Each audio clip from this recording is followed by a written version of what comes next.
If you ask anybody to name their favorite rock drummer, would you be surprised if somebody told you Phil Collins?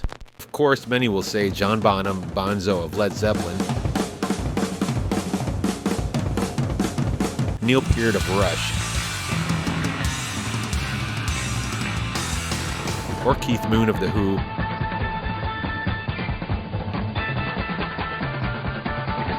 These, of course, are household names, synonymous with drum kits that seem to defy gravity. But what if someone responded Phil Collins from Genesis? You mean the guy who sings Sue Studio? Yes, that Phil Collins. Before becoming a pop icon and the voice of hits like In the Air Tonight, Phil Collins was already a drumming powerhouse. I was given a drum when I was 3 years old. When other kids were out playing football or fighting, I was playing drums. His journey began in earnest when he joined Genesis in 1970 as a replacement for the original drummer John Mayhew. At the time, Genesis was a burgeoning progressive rock band fronted by the charismatic Peter Gabriel. Collins' entry into the fold elevated their sound dramatically. Now, usually we all come in with an idea or separately, someone comes in with an idea and we all expand upon it. Adding intricate rhythms and textures that became the cornerstone of their identity.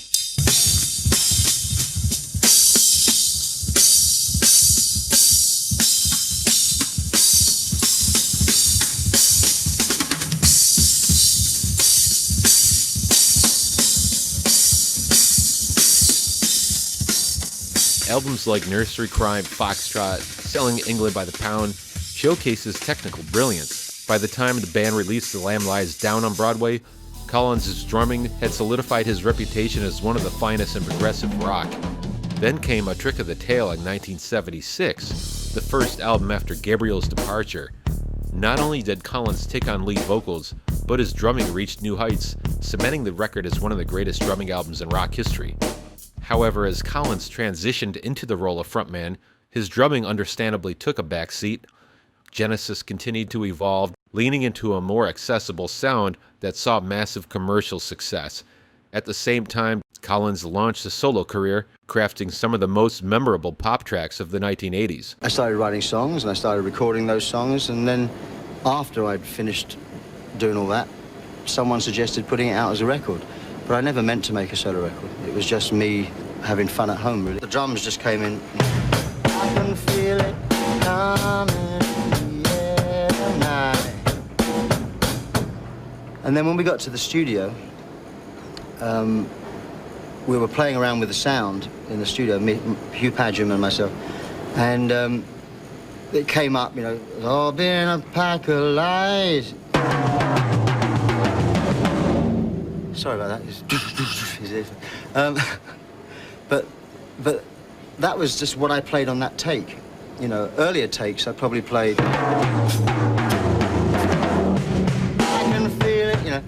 But at that particular take, it was... And that became the noose around my neck. I remember the worry. How could I ever forget? The hurt doesn't show, but the pain still goes. This is my favorite part coming up right now.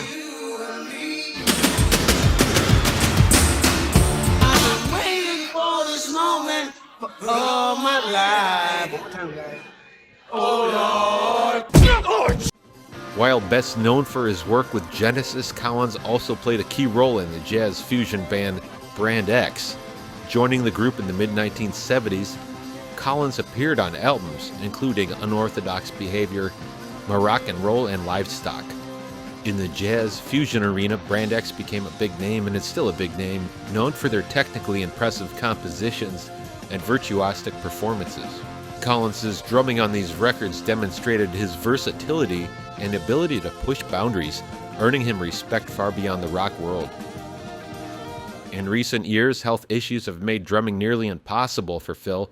A severe back injury in 2007 led to nerve damage, and by 2021, he revealed he could barely hold a stick, describing the experience as very frustrating because I'd love to be playing. During the Genesis farewell tour, his son Nick Collins admirably took over on drums, allowing the elder Collins to focus on vocals one last time. Now, a new documentary titled Phil Collins, Drummer First offers fans a poignant look at the relationship with the instrument that defined him. The trailer features Collins, assisted by Nick, sitting at a drum kit for the first time in years.